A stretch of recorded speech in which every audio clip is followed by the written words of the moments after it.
동영상은 제주도 서귀포시에 있는 들빛교회의 2021년 마지막 주인 12월 26일 일요예배 설교 동영상입니다. 설교 제목은 마무리도 감사가 넘치길입니다. 동영상과 함께 소중한 시간 되길 기원합니다. 오늘 말씀을 함께 읽겠습니다. 누가복음 17장 15절에서 17절까지입니다. 함께 읽죠. 그 중에 한 사람이 자기가 낳은 것을 보고 큰 소리로 하나님께 영광을 돌리며 돌아와 예수의 발 아래에 엎드려 감사하니 그는 사마리아 사람이라. 예수께서 대답하여 이르시되 10사람이 다 깨끗함을 받지 아니하였느냐? 그 9은 어디 있느냐? 말씀을 받습니다. 아멘. 안녕하십니까? 반갑습니다. 네, 반갑습니다. 오늘은 마무리도 감사가 넘치길, 이런 제목으로 함께 말씀을 나눠보도록 하겠습니다. 오늘 말씀을 함께 나누면서 그리스도인으로서 한 해를 마무리를 어떻게 해야 될 것인가 하는 그런 마음가짐을 가지고 말씀을 받게 되길 예수 그리스도의 이름으로 간절히 축원드립니다. 어저께가 성탄절이었습니다. 크리스마스죠. 한번 우리 메리 크리스마스 한번 합시다. 시작. 메리 크리스마스. 예, 좋습니다.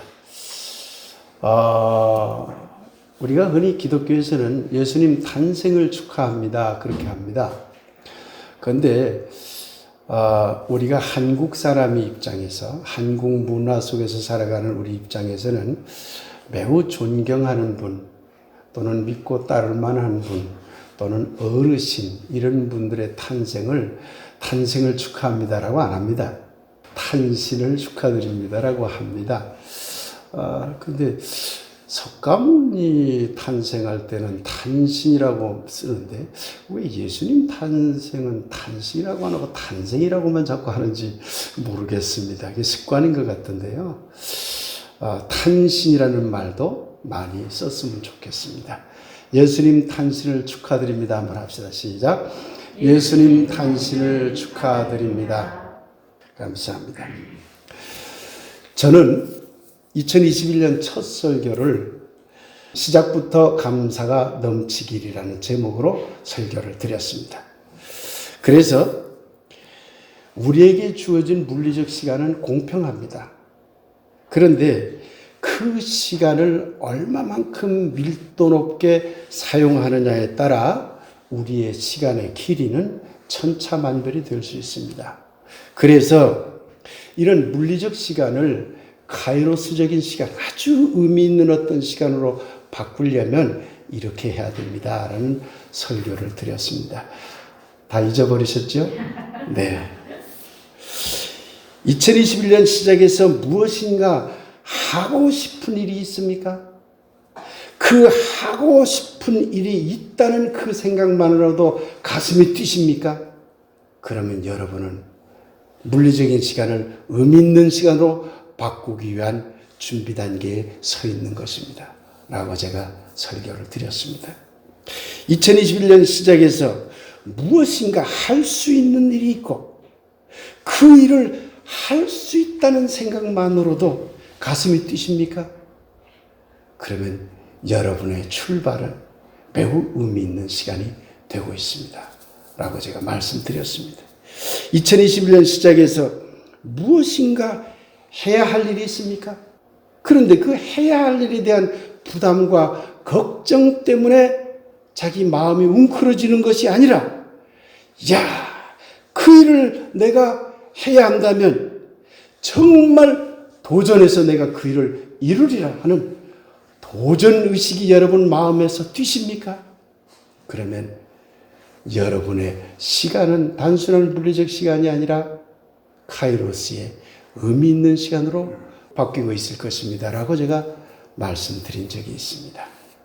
그래서 올 한 해의 시작부터 뛰는 가슴으로 감사가 넘쳐서 이 모든 물리적 시간을 카이로스 시간으로 바꿔내기를 기원합니다. 라고 제가 축복을 해드렸습니다. 그 축복 받으셨습니까? 아멘. 예, 감사합니다. 네. 이제부터요, 증문즉담을 하겠습니다. 여러분들 자유롭게 올 한 해 동안 경험한 일이라든가 또는 여러분이 생각했던 어떤 느낌이라든가 또 저에게 질문하고 싶은 거라든가 그런 이야기들을 자유롭게 하는 시간을 가져보도록 하겠습니다. 신청자를 받겠습니다. 예, 조세현 장로님. 네. 금년 1년 동안에 목사님의 설교를 잘 들었습니다. 네. 하여튼 감사드리고요. 네. 근데 목사님의 설교를 들으면서 사랑에 대한 설교는 상당히 많이 들었는데 하나님의 심판이라든가 하나님의 그 권위에 대한 설교는 별로 기억이 없는 것 같아요. 하지 않았으니까요. 사랑에 대한 이야기를 주로 했죠. 근데 하나님은 사랑의 하나님만이실까? 네. 그런 생각이 좀 들어서 네. 그 점에 대해서 어떻게 생각하시는가요? 아, 좋은 질문입니다. 네. 이 질문 하나만 갖고도 1시간 설교해야 되고 한 학기 강의를 해야 됩니다. 그래서 짧게 말씀을 드리고 그 다음에 지금 장로님이 말씀해 주신 그 질문에 대해서는 또 내년에 반영해서 또 설교를 해드리겠습니다. 내년 설교에는 인간의 구원에 대한 문제, 우리 삶이 끝났을 때 우리가 죽음 이후에 우리는 어떤 삶을 살게 될 것인가, 우리는 어떤 세계로 들어가게 될 것인가, 저의 생각이 아니라 종교적인 다양한 논의들이 있고 또 기독교에서도 그러한 논의들이 수없이 변해왔고 지금도 다양한 이야기들이 있습니다. 그런 이야기들을 여러분에게 펼쳐드리겠다고 말씀드렸지요. 이 이야기가 오늘 조 장로님이 질문한 이 내용과 밀접하게 관련이 됩니다. 왜냐하면 지금 우리의 여기의 삶이 어떤 심판에 대한 문제, 하나님의 권위적인 판단에 대한 문제와 연결이 될 수밖에 없거든요. 그러면 그 연결된 결과가 무엇이냐라고 하는 것을 어떻게 해석할 것이냐 하는 건 다양한 논의를 하고 다양한 이론들이 있지만 그것을 어떻게 여러분에게 소개하고 또 여러분이 그걸 어떻게 받아들일까 하는 것은 여러분의 자유이긴 합니다만은 그런 이야기를 해드리겠습니다. 다만 이제 그 질문에 대해서 한 가지 분명히 말씀드리면 기독교에 대단히 큰 고민이 있습니다. 일종의 아이러니 같은 거예요. 어긋남이 있어요. 그건 뭐냐면 모든 것을 사랑해야 됩니다 라고 하면 정의가 웁니다. 정의가 저 구석에서 울어요. 정의가 실현될 수 없으니까. 그러잖아요. 살인자도 사랑해버려야 되기 때문에. 그런데 정의를 강조하면 사랑이 또 저 구석에서 웁니다. 이 딜레마를 어떻게 풀어갈 것인가라고 하는 것은 기독교의 매우 큰 어려움이기도 합니다. 넓게 보면 모든 종교의 어려움이기도 하지만 특별히 기독교가 더 그 어려움에 많이 봉착하게 됩니다. 왜 그러냐면은 하나님을 분명히 정의의 하나님으로 고백하거든요. 그러면서 또 분명하게 사랑의 하나님으로 고백을 해요. 양쪽이 있어요. 불교에서는 정의의 부처님이 그렇게 강조되지 않습니다. 물론 불교도 정의, 선함에 대한 심판을 이야기합니다. 그러나 기독교처럼 강하지 않지요. 자비의 부처님이 강해요. 그런데 기독교는 이 두 개가 양쪽으로 가기 때문에 이것을 어떻게 이것을 조율하고 고민할 것인가 하는 것은 저 개인적인 고민뿐만 아니라 수많은 신학자들이 지금도 고민하는 분야입니다. 그 이야기들은 내년에 계속해 드리겠습니다. 답변 되셨죠? 네. 그래서 하나님의 심판과 하나님의 정의의 실현을 어떤 점에서 볼 것인가. 다만 여러분들이 여러분들에게 미리 말씀드리고자 하는 것은 여러분들이 피상적으로 생각하는 이원론적인 심판, 하나님을 믿지 않고 죄를 지으면 지옥 간다. 에? 하나님은 그렇게 판별한다. 딱 나눈다. 전당 갈 사람, 지옥 갈 사람 나눈다. 이런 식으로 생각하지는 마시기 바랍니다. 그러한 하나님의 정의의 실현은 중세 초기의 생각이었고 그 이후에는 다 달라졌습니다. 그 모든 달라진 것을 오늘 이 시간 다 말씀드릴 수는 없으니까 다음 기회에 드리도록 하고 이 정도로 그 답변을 해드리겠습니다. 또 다른 질문도 좋고 올 한 해 보내는 소감도 좋고 말씀해 주시면 고맙겠습니다. 예. 예. 양민찬 교우님. 네. 저는 뭐 질문이 아니고 저 느낌 네. 좋습니다. 네. 좋습니다. 감정을 말씀드리겠습니다. 지난주 아버지가 살던 곳을 정리하면서 과연 삶이란 무엇일까 하는 그런 생각과 또 자식으로서 부모에 대한 반성이 있었습니다만 그래서 교회를 다니고 하나님을 믿고 영생을 듣고 하는데 저는 그 영생이라는 부분이 솔직히 마음으로 인정하지는 않습니다. 네.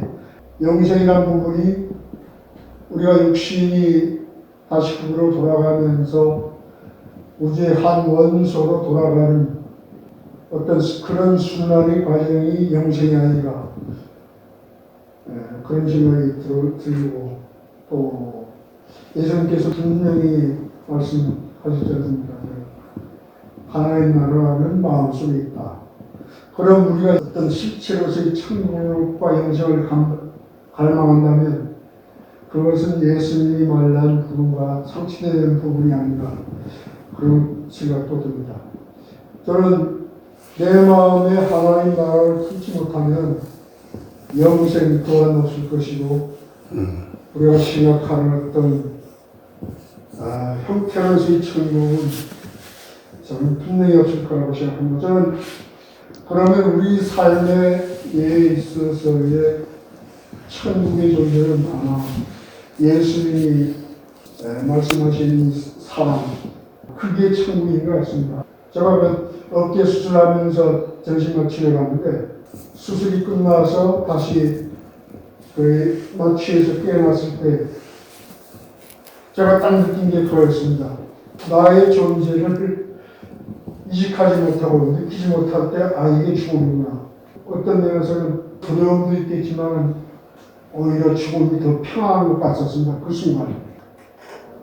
점점 만져가는 그 아버지의 모습을 보면서 마음속으로 참 여러 가지 감정이 들고 그럽니다만 풍족하지도 않지만 또 부모님의 마음을 아마 심히 아프게 할 수는 없을 것 같습니다만 아마 여러 가지 부모로서의 자식에 대한 바람에 대한 그런 부분을 못 채워준 점들 또 어쩌면 나 자신이 바쁘다는 이유로 함께하지 못했던 그런 부분들이 참으로 아쉬워가지고 금년함에 많은 점들을 느꼈습니다. 네. 감사합니다. 네, 감사합니다. 네. 박수 한번 치시죠. 또 다른 분 안 계세요? 오자는 사람이 살면서 가진 것 그런 걸 떠나서 불행한 게 무엇인가 이제 생각해 보면 저는 개인적인 입장으로는 모르는 거 무지한 것이 굉장히 불행하다고 생각합니다. 또 더 불행한 것은 잘못 알고 있는 것이 진짜 더 심각한 불행이라고 생각하고 그런 생각이 들었습니다. 왜냐하면 제가 30이 돼서 예수를 믿었는데 저는 뭐 이제 대충하는 성격이 아니라서 아주 철저하게 믿었습니다. 사실은 나름대로 그 규칙에 철저하게 이제 그렇게 예수를 믿어왔는데 여기서 이제 10여 시간이 벌써 또 지났거든요, 여기서. 근데 기존에 믿었던 제가 알고 있었던 아니면 그렇게 받아들였던 그런 부분들이 다 무너지고, 이제 완전 새로운 이제 세계로 여행을 간다고 할까, 이제 그런 느낌이 드는데, 제가 변화된 게 한 가지가 분명한 거는, 그전에는 굉장히 죄책감이 있었어요. 예수 믿으면서 왜 죄책감이 들어야 되는지 모르겠습니다만은, 죄책감, 어디 죄책감을 필요했던 그런 기억이 있습니다. 근데 지금은 그 죄책감이 없다는 게 굉장히 예수의 평화가 뭘까, 연결시켜 보면 저한테 죄책감이 없다는 게 굉장히 편안하고, 예수님이 그런 평화를 준다고 하지 않았을까, 나름대로 그런 생각이 듭니다. 왜냐하면 우리 교회는 일주일에 한 번만 예배 드리잖아요. 근데 기존교회에서는 주일날 2번, 수요일날, 금요일에 제가 빠진 기억이 없습니다. 새벽 예배도 뭐 거의 다 했을 정도로, 그 정도로 했는데, 그럼에도 불구하고 죄책감이 들고 그런 믿음 생활을 했는데, 여기서 10년이 벌써 지났지만, 그런 죄책감이 없어진 것이 제일 큰 변화고 굉장히 기쁩니다, 사실. 그러니까 행위로 뭘 해야만 꼭 하나님 알아줄 것이다, 아니면 또 다른 사람이 알아줄 거다, 그런 게 없어지니까 굉장히 편안한 생각이 들고, 다른 사람들을 쳐다볼 때, 우리나라 교회도 걱정하게 됩니다, 사실. 이런 걸 생각해 볼 때. 저는 그래서 이런 부분이 제게 굉장히 큰 변화고 제게 큰 기쁨인 것 같습니다. 감사합니다. 네, 감사합니다. 네. 우리 양장로님, 오장로님 두 분의 말씀을 들어보니까, 저도 굉장히 기쁘고 보람이 느껴집니다. 두 분의 말씀 속에서. 왜냐하면은, 양장로님의 말씀을 통해서는 기존의 어떤 이원론적인 어떤 신앙관이 잘못됐음을 이제 사실상 고백하는 거거든요. 그래서 뭐 영생을 얻는다, 뭐 죽으면 어디 천당 간다, 이게 전부 다 이원론적인 거거든요. 제가 여러분에게 계속 말씀드립니다만은, 카톨릭이 옛날 카톨릭과 지금 카톨릭을 여러분이 구별해서 생각을 해야 됩니다. 지금 카톨릭 참 좋은 종교입니다. 그러나 뭐 안타깝지만 중세의 카톨릭은 조금 나쁜 짓도 좀 했습니다. 교리적으로도. 그래서 전부 걸 이원론으로 몰고 갔거든요. 이원론으로 몰고 간 것은 본래 예수의 정신하고는 다른 겁니다. 그런데 예수의 정신과 다른 것이 그 교황권에 의해서 이원론으로 들어와서 그게 이제 천년을 지배를 해버리니까 서양 사람들의 의식 속에는 지금도 이원론이에요. 그 쉽게 벗어나집니까? 천년을 지배했는데 틀렸다는 걸 알면서도 삶의 자리는 쉽게 못 벗어나요. 서양의 그 오랜 전통이 서양 사회를 이원론적인 베타사로 몰고 가고 신학도 그쪽으로 간 거거든요. 근데 아시다시피 1962년도에 소집된 제2바티칸 공의회라고 로마 카톨릭 그 공의회 주교들의 회의에서 그런 과거의 여러 가지 교리들을 많이 바꿔버렸어요. 그러니까 말하자면 거듭난 거죠, 카톨릭이. 근데 지금 카톨릭은 매우 좋은 방향으로 지금 가고 있어요. 속도는 좀 느려요. 느리지만 가고 있는 거죠. 근데 불행하게도 개신교가 카톨릭 사상을 받아들였거든요. 받아들였는데 카톨릭은 바꿨죠. 근데 개신교의 그 깨어있는 교회들은 카톨릭보다도 더 앞서 나가서 바꿨어요.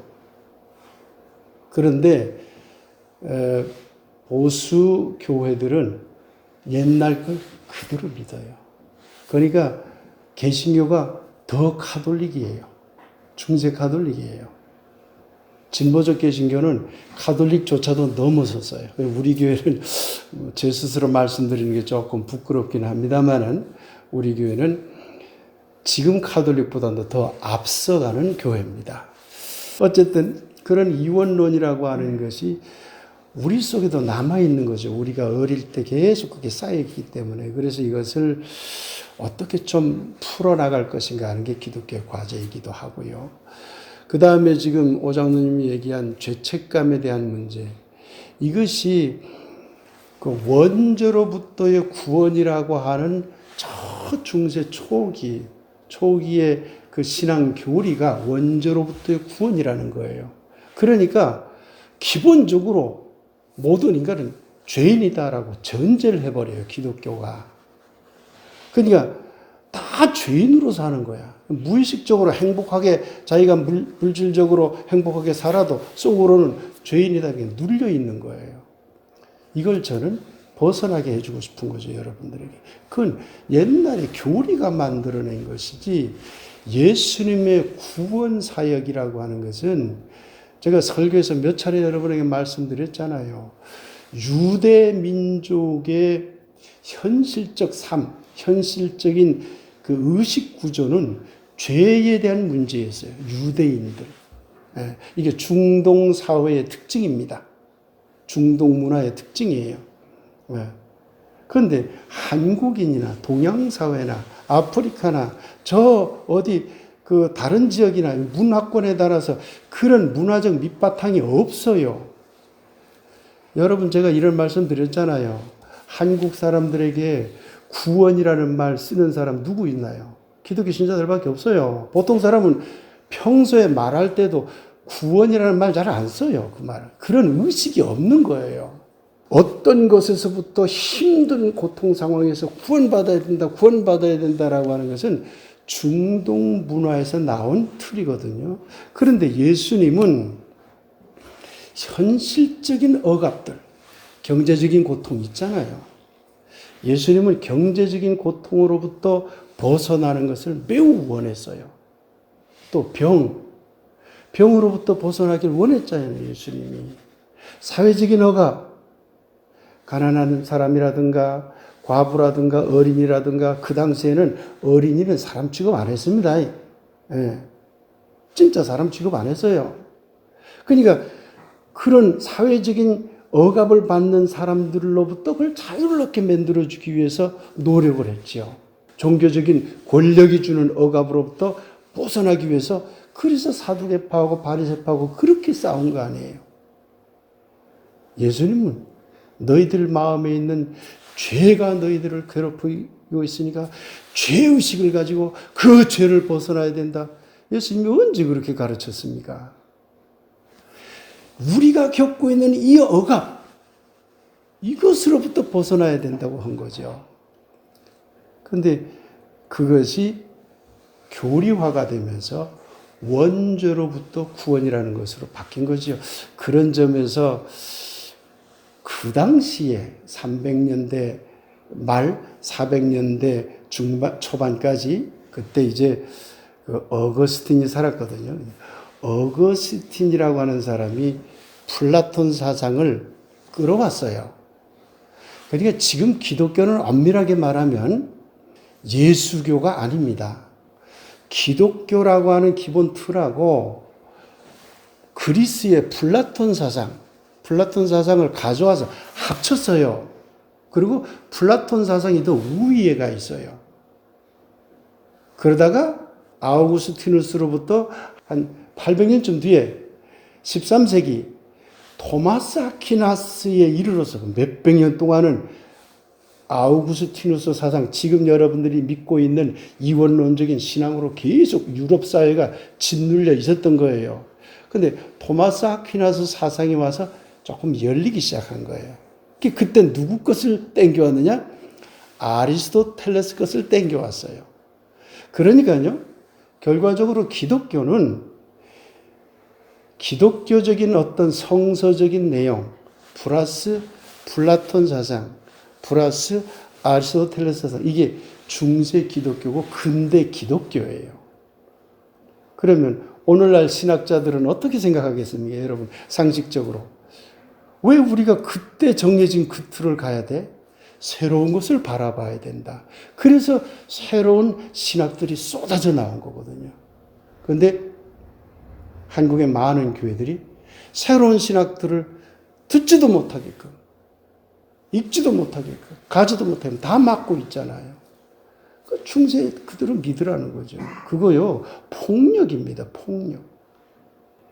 아까 양홍천 장로가 나는 영생을 믿지 않겠습니다. 기독교를 믿으면서도 그 옛날 방식의 영생관, 안 믿어도 돼요.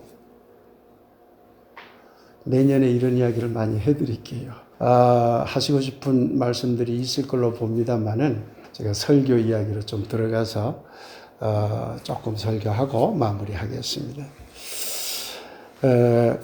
우리나라가 지금 올한해 돌아보면은 코로나19 잘 극복하고 있습니다. 참 감사한 일이죠. 네.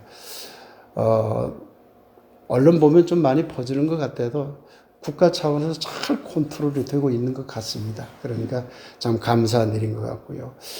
우리나라가 드디어 세계적으로 선진국으로 인정받은 해네요. 놀라운 일입니다. 그래서 우리는 이제 선진국입니다. 그러니까 그 세계를 선도하고 있는 국가로서 우리가 참 감사한, 우리나라로서 보면 참 감사한 한 해를 보내고 있는 게 아닌가 생각합니다.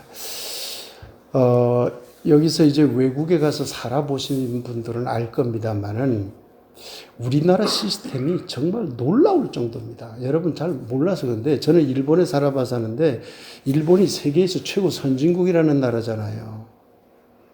그런데요, 지하철 하나를 딱 비교해 보면요, 우리가 예컨대 2021년을 1년에 지하철을 살고 있으면 지금 일본의 지하철은요, 1950년이에요. 이게 엄청난 차이가 벌어져 버린 거예요. 인터넷 엄청난 차이가 따라오지 못합니다, 일본이. 경제 규모 면에서 아직 좀 큰데, 우리보다.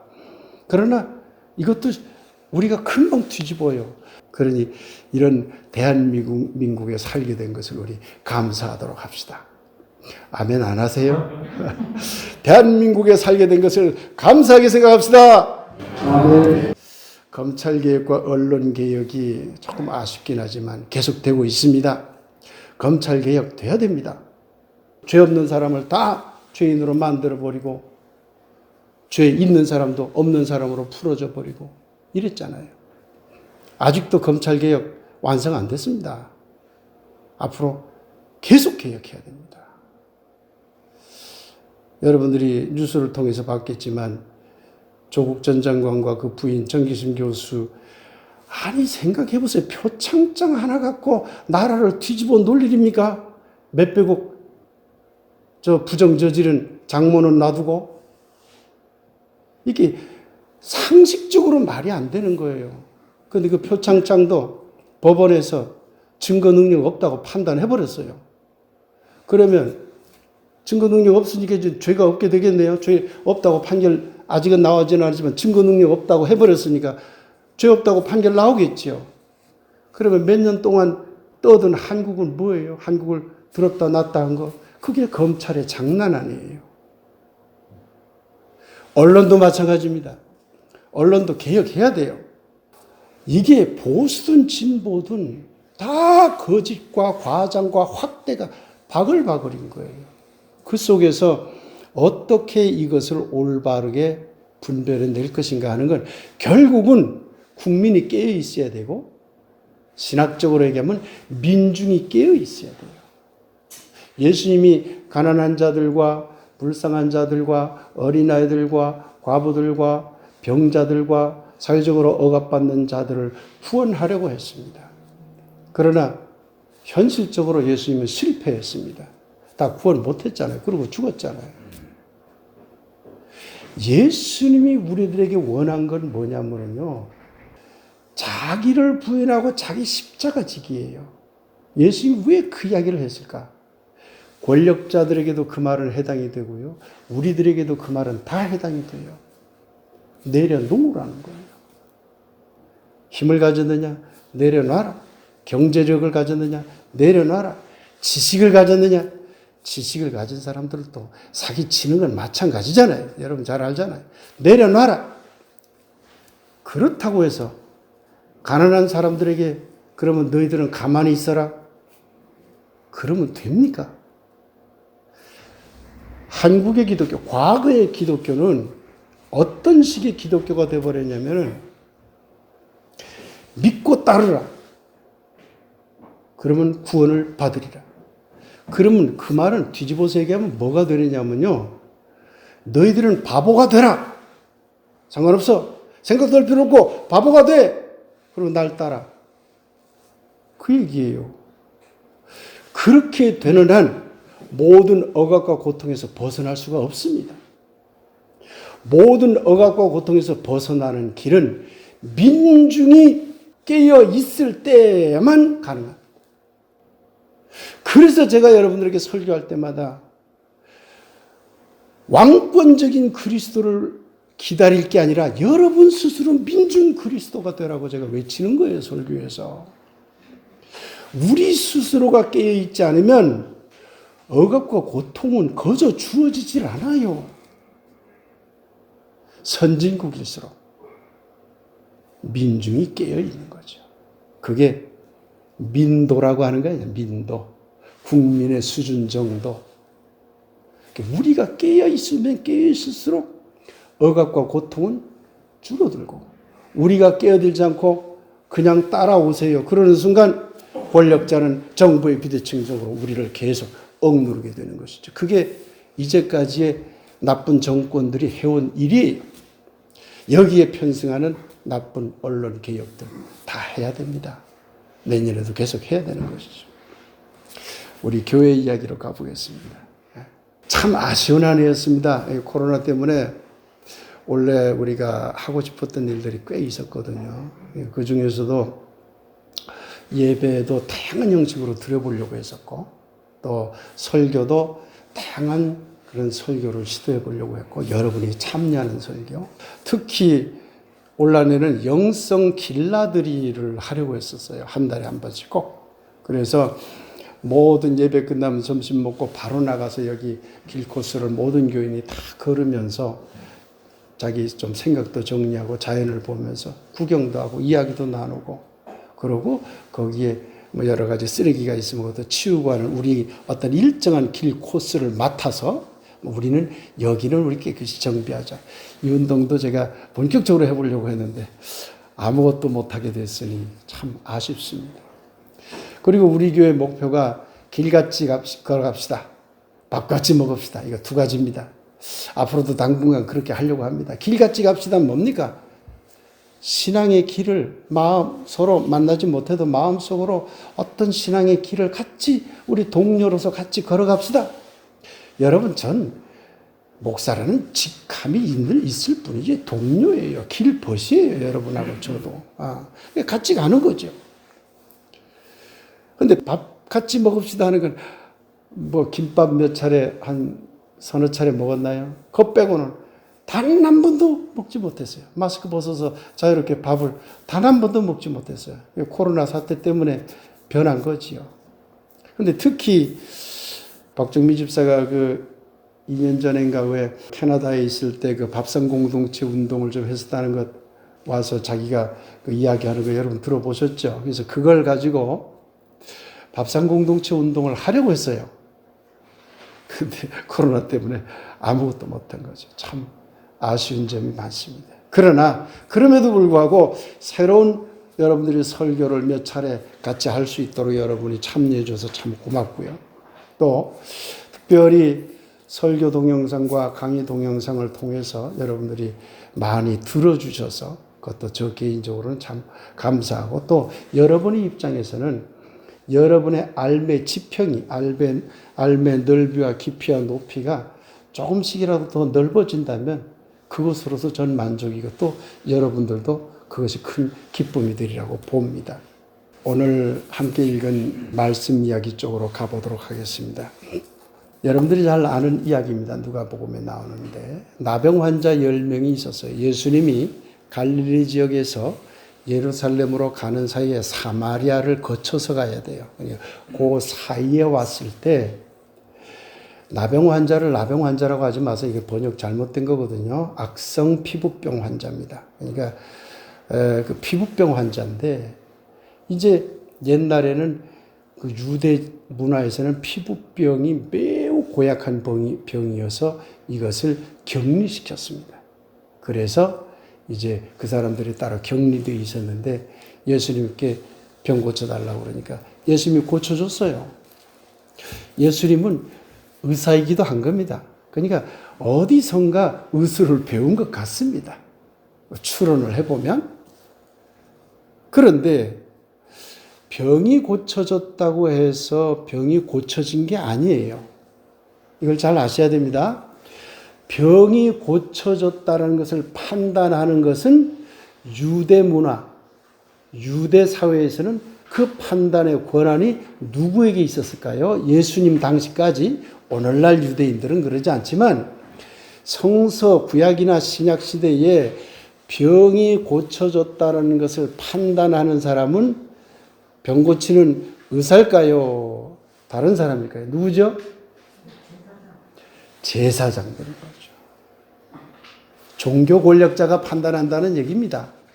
그러니 예수님이 제사장에게 가서 확인을 받아라 그랬어요. 간 거잖아요.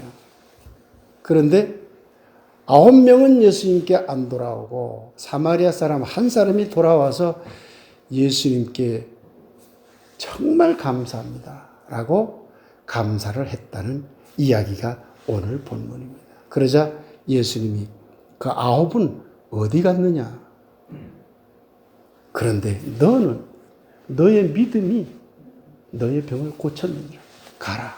그러면서 축복해 준 이야기가 오늘 본문입니다. 그런데 이 본문에는 많은 사람들이 놓치는 매우 중요한 한 이야기가 있습니다.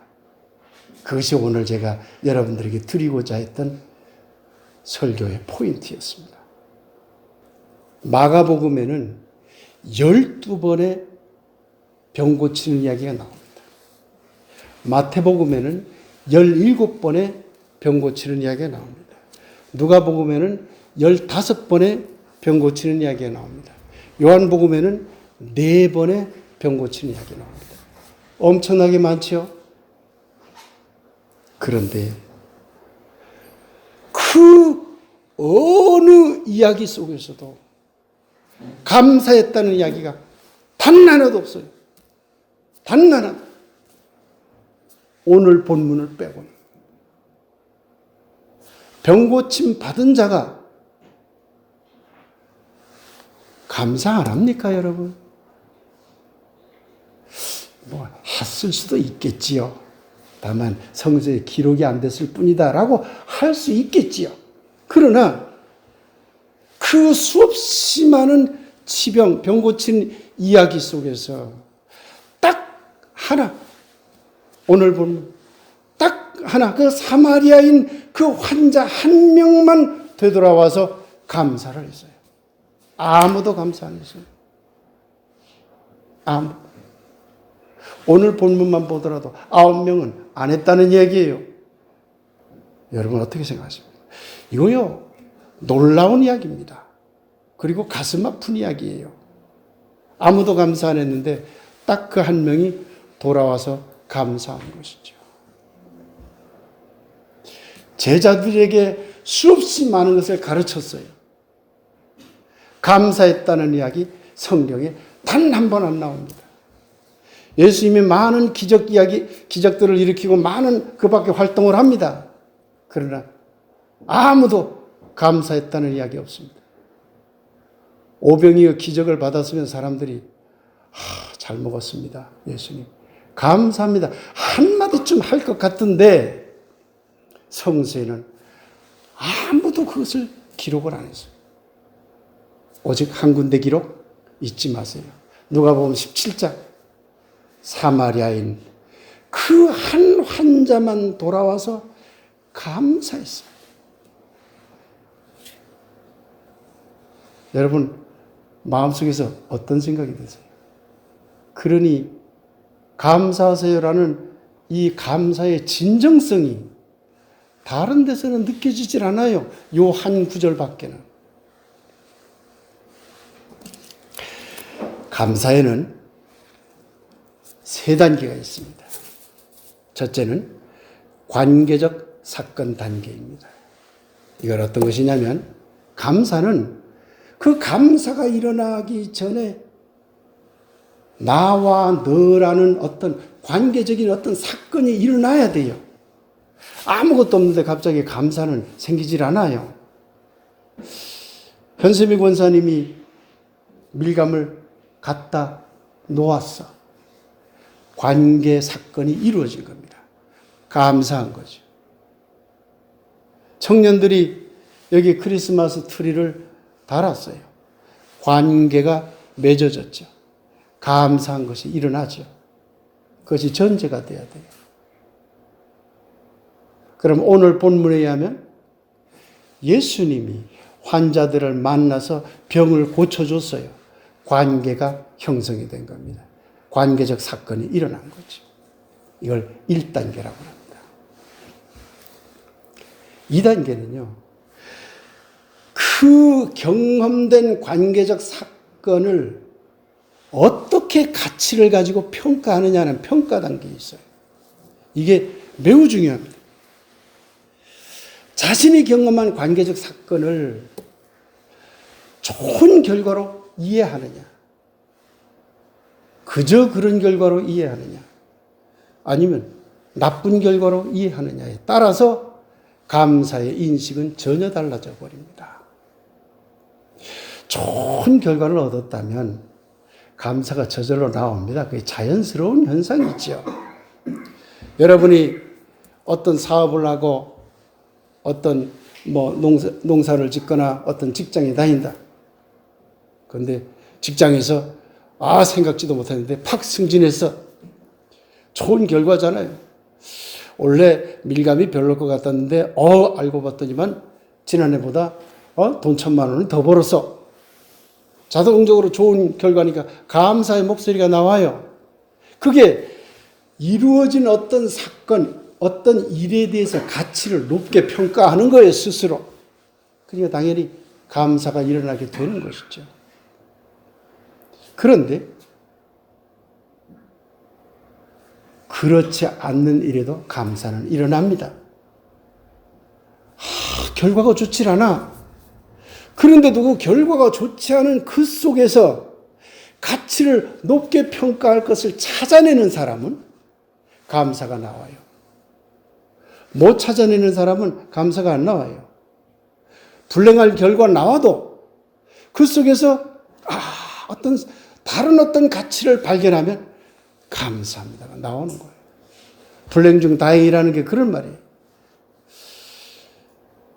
며칠 전에 조성호 집사가 나무에서 떨어졌어요. 그런데 그 일을 시킨 사람이 저입니다. 제가 나빴죠.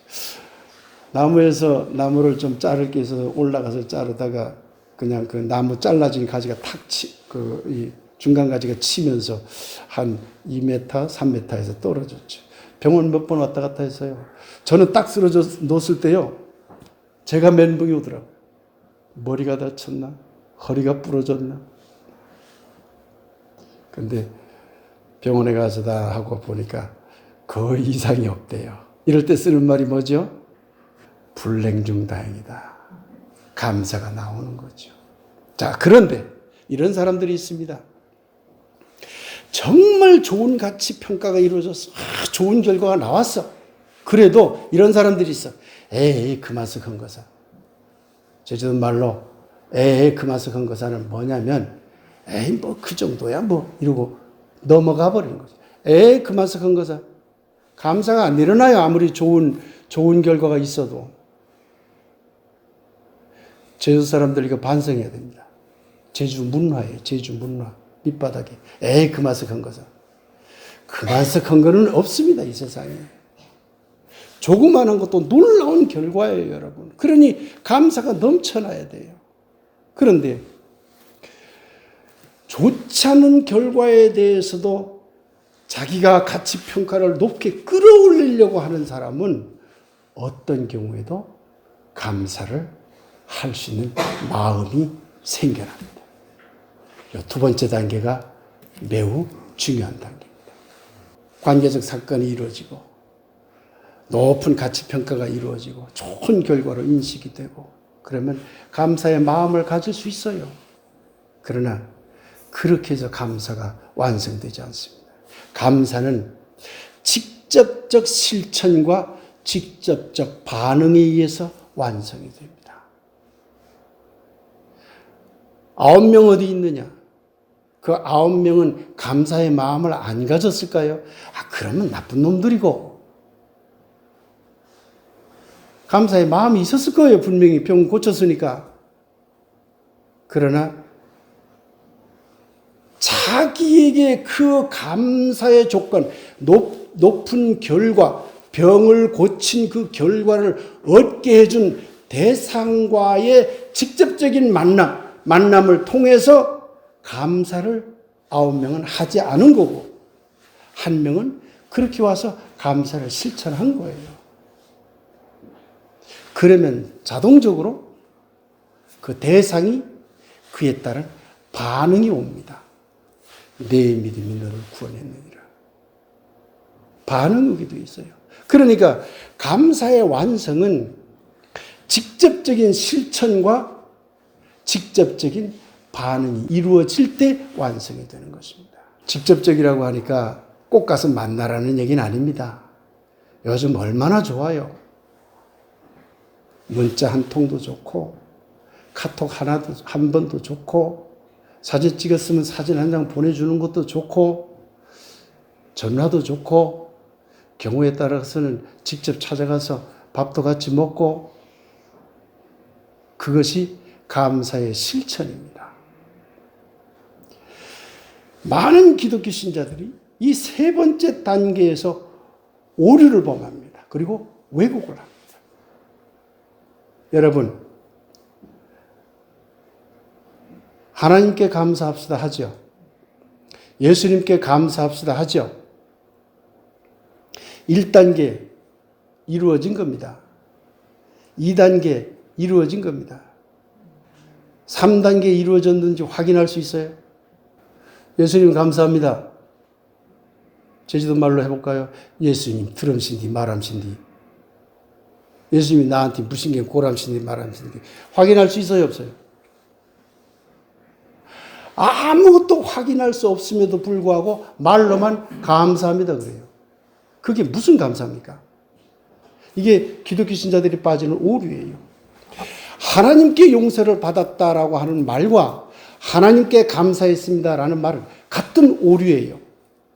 여러분 밀양영화 제가 몇 차례 얘기했죠. 밀양영화의 살인자가 감옥에 갔습니다.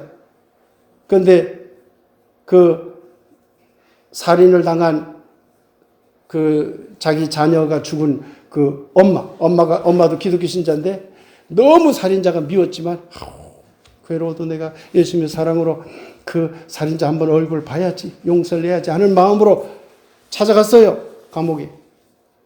마지막 부분에 나오는 이야기죠. 갔더니만 그 살인자가 그 어머니를 보고 엄마를 보고 뭐라고 했어요? 저는 너무 행복합니다. 제가 정확한 대사를 전해드리는 거 아닙니다. 그 상황만 전해드립니다. 저는 하나님께 용서를 구했고 하나님으로부터 용서를 받아가지고 너무 행복합니다. 이게 헐얘기입니까? 기독교 신자들이 그러고 있어요. 그러고 나는 용서받았다. 그거 3단계를 이루지 못한 거예요. 3단계를 이루려면 진정한 용서를 받으려면 그 엄마가 나타나면 죽는 신용이라도 하면서 무릎 꿇고 울어야 돼. 진심으로. 그러고 나서 그 어머니가 용서하겠습니다. 그랬을 때 하나님 이제 저 당신으로부터 용서를 받고자 합니다. 이래야 되는 거예요. 이래야 되는 거. 그런데 그거 없어. 가운데 것이. 기독교 신자들이. 없고는 다 용서받았다는 거예요. 잘도 용서하시겠다 하나님. 하나님 그렇게 감사합니다 하면 그 감사를 잘도 받으시겠다. 이 3단계에서 기독교 신자들이 다 감사를 왜곡해버리고 있는 겁니다. 하나님께 감사하면 다 되는 거야. 하나님께 감사하면 되는 게 아니에요. 여러분이 감사해야 될 사람을 찾아가시라고. 못 찾아가면 문자 한 통을 드리시라고. 전화 한 통화를 드리시라고. 그게 진정한 감사예요. 그게 진정한 감사. 앞서 말씀드렸듯이 오늘 읽은 사마리아 그 환자는 이 세 가지를 다 거쳤습니다. 관계적 사건이 일어났고 자기 병 고침 받은 것에 대한 너무 감사한 마음으로 그 가치를 높이 올렸고, 그리고 되돌아서서 제사장으로부터 확인받고 되돌아서서 예수님께 와서 감사합니다. 그리고 예수님은 그래 고맙다. 너 찾아와서 고맙다. 네 믿음이 너를 구했다. 가라. 그런 거 아니겠습니까? 어제는 크리스마스입니다. 인류에게 빛비 주신 예수님에게 감사를 어떻게 해야 할까요? 감사 기도 드리면 될까요? 감사 찬송하면 될까요?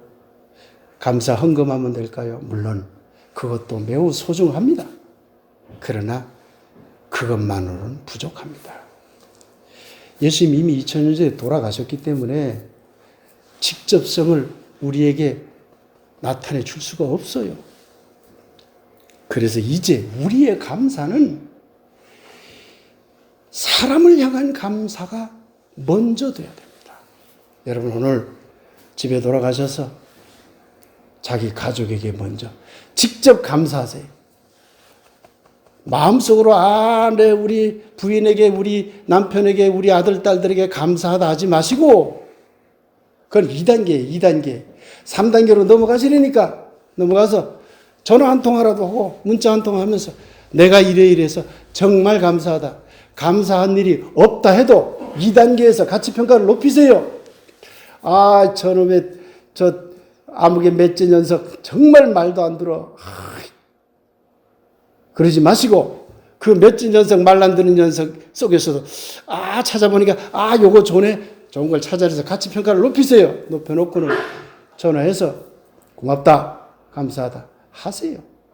부인에게도 하고 남편에게도 하세요. 예수와 우리가 맺는 관계적 사건은 사랑이라고 하는 실천적 사건입니다.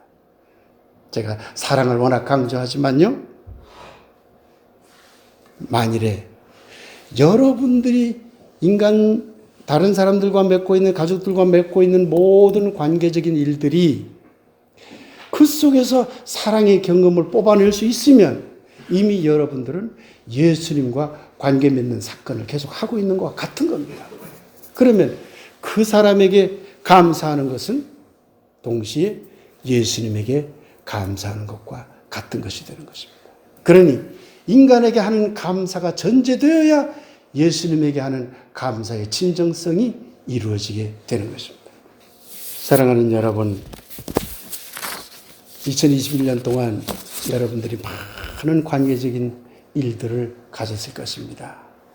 그런데 그 중에서 정말 꼭 기억하고 싶고 특별하게 생각하고 싶은 어떤 일들도 있을 겁니다. 이런 일들이 너무 감사하다. 제 얘기를 잠깐 하면, 저는 특별히 2가지가 개인적으로 감사합니다. 하나는 우리 아들이 이제는 완전히 성인이 돼서 군대 가가지고 지금 고생하고 있지만 잘 지내고 있다고 종종 전화 옵니다. 그것이 너무 감사한 거예요. 그 녀석이 잘 지내고 있다는 전화 하나가 그 녀석에 대한 감사의 가치평가를 높여줘요.